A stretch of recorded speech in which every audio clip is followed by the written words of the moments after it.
Today is the end of Mental Health Awareness Week, a campaign designed to focus on psychological well-being, set up by the Mental Health Foundation.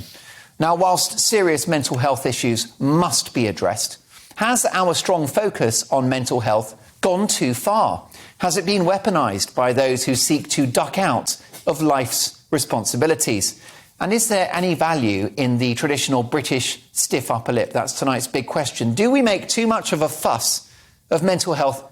Has it become an obsession? Well, to debate this, I'm delighted to welcome US-based TV personality and a best-selling author and speaker who is known as America's psychiatrist, Dr. Carol Lieberman, MD. We're also joined by former national newspaper editor and now highly respected media commentator Neil Wallace, and lifestyle coach and a member of our panel tonight, Hattie McAndrew. Hattie, let me start with you. Is the issue around mental health overblown?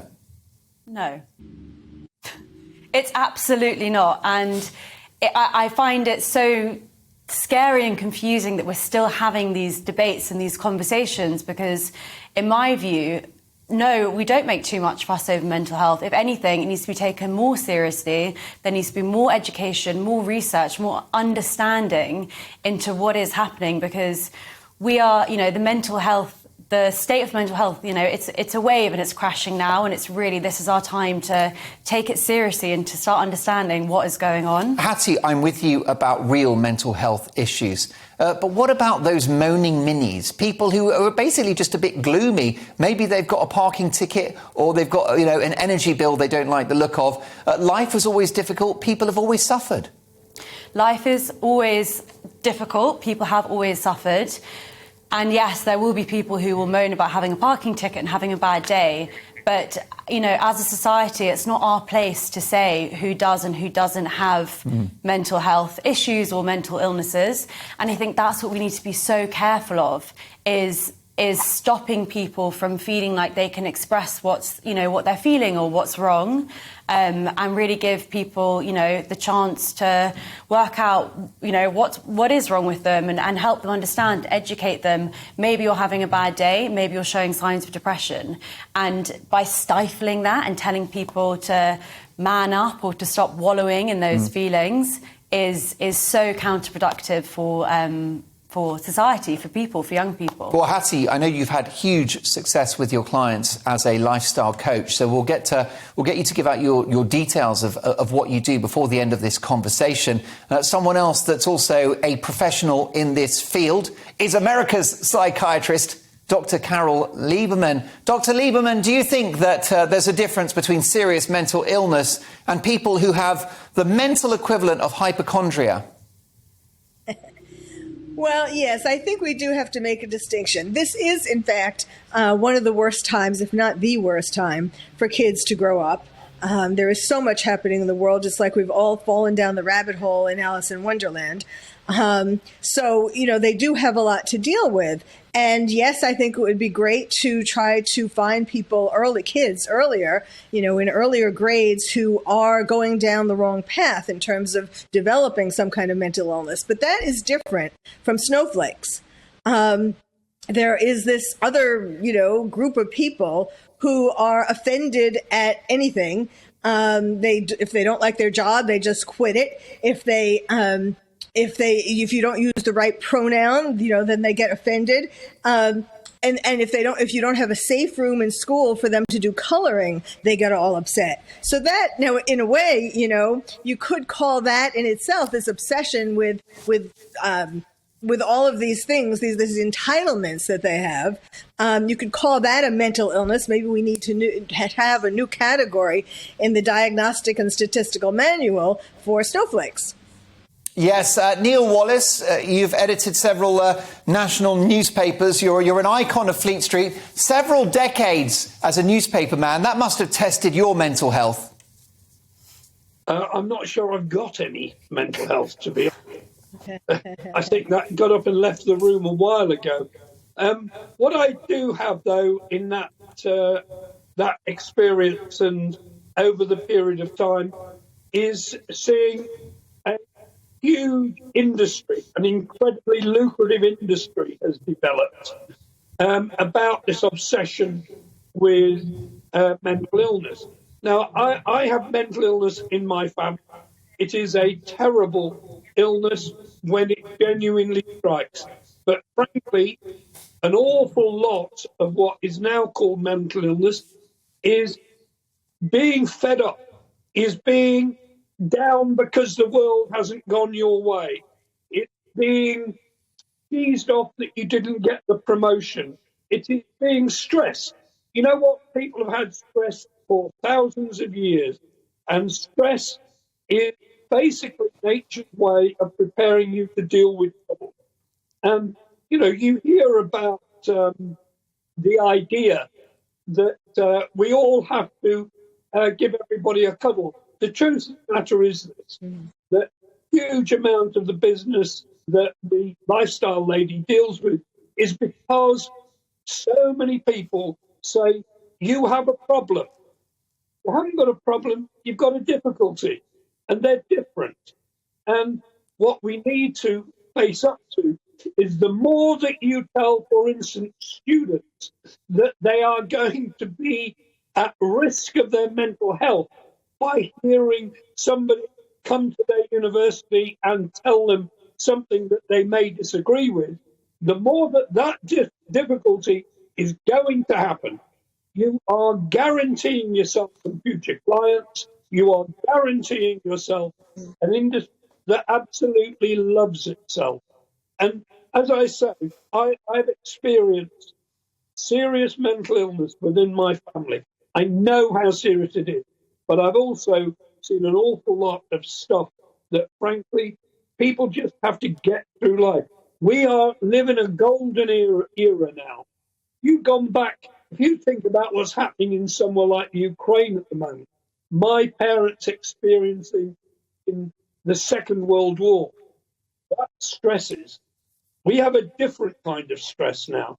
And, labeling all this as mental illness, when in fact it is just mental stress and strain, and you just got to get through it.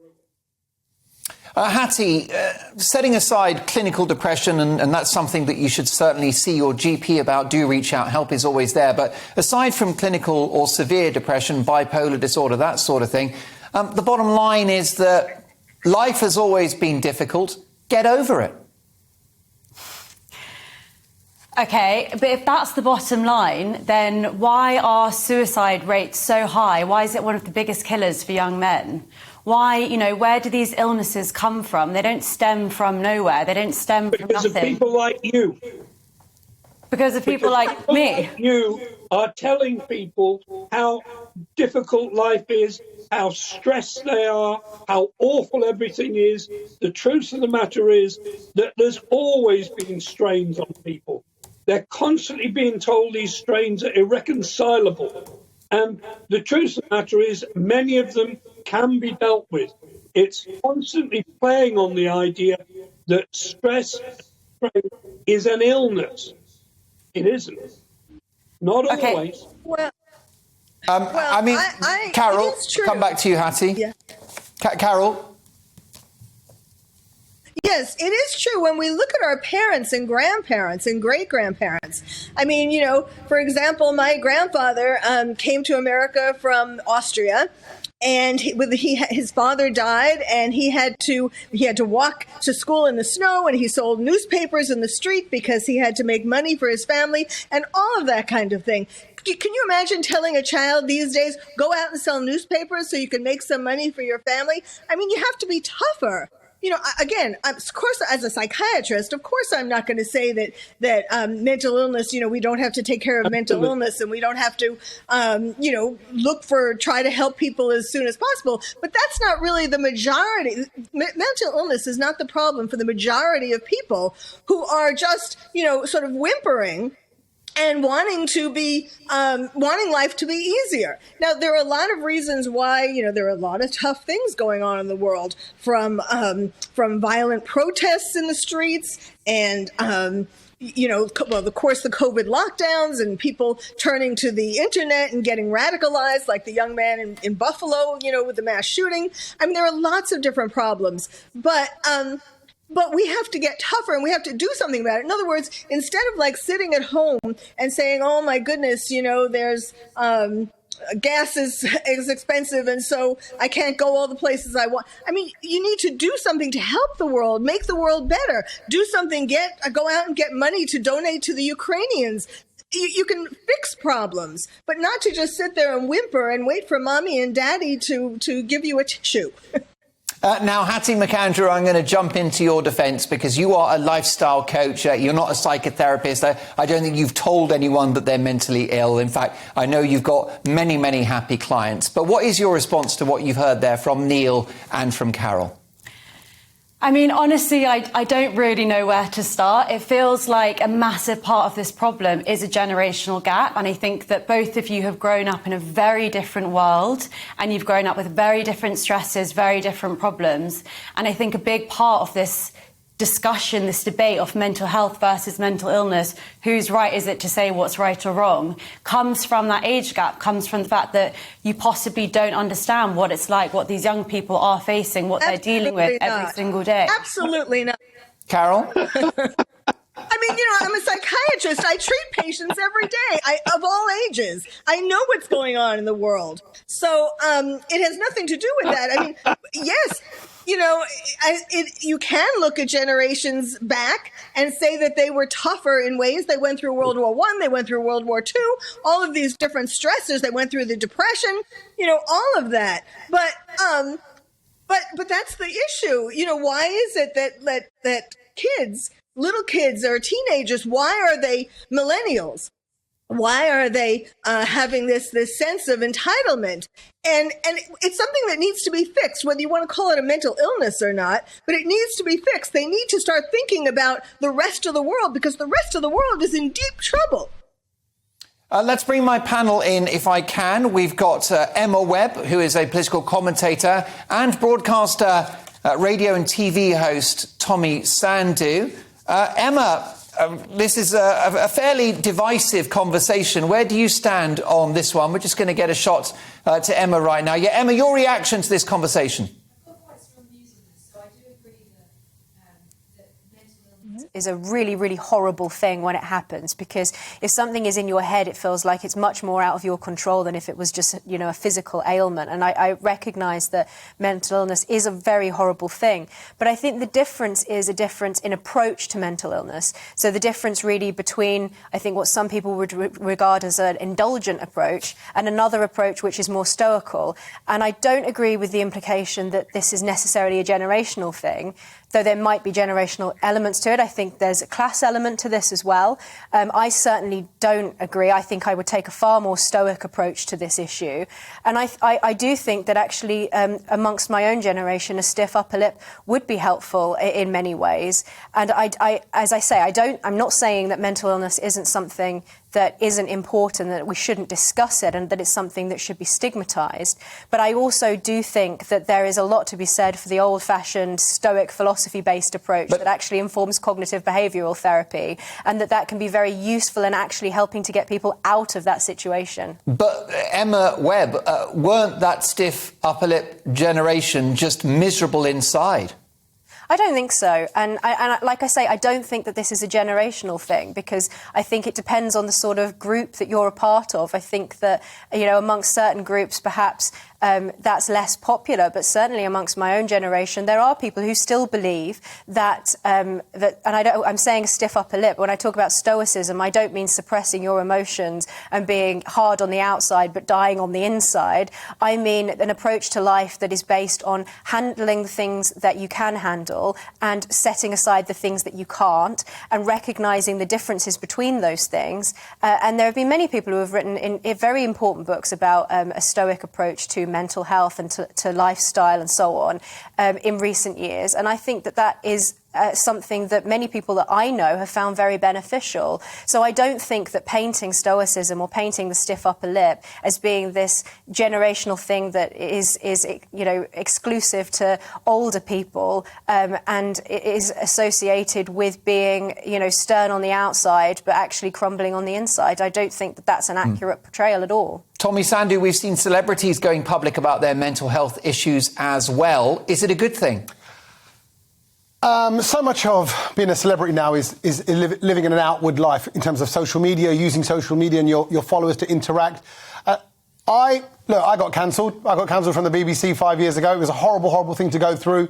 I spent 2 years being very sad, feeling very sorry for myself. I didn't tweet about all that. I didn't go on Instagram about all that because I saw the reaction that celebrities or people that have a following get, and everyone's very reassuring and they tell you how much they love you and you get that back. But for me, that's what my family's there for. And, my wife supported me, my kids were there for me, my parents were there for me, and they got me through what has been described as, tough times. I went through difficult times.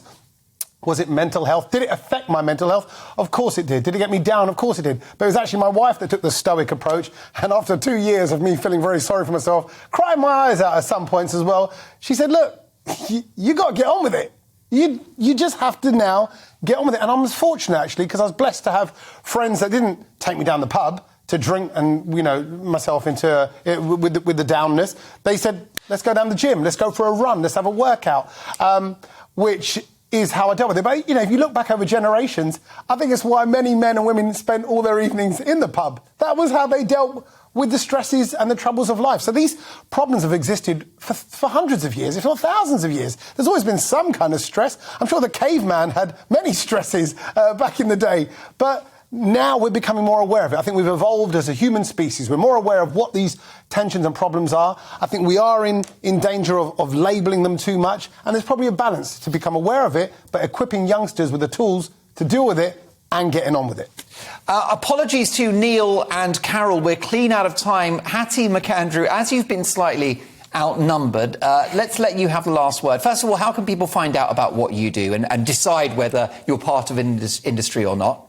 If they would like to decide, I'm at HattieMcAndrews.com and Hattie_McAndrews on Instagram. Brilliant. And what are your closing thoughts on this? We've only got a few seconds, but what are your final thoughts? Closing thoughts are, whether you like it or not, this is a very real thing. It's a very real problem. If you look at the number of people who are affected, who are ending their own lives, who are ending up hospitalised, whatever your thoughts on it, something has to change. And I think that's conversation, it's education, it's people starting to take it seriously, because even if you think it's the stupidest thing in the world, it's very real and it's here, and it's time that we took it seriously. And I've just found your website, HattieMcAndrews.com. Neil, what a treat to see you again, and Carol as well. Please come back soon. Two very good friends of the show.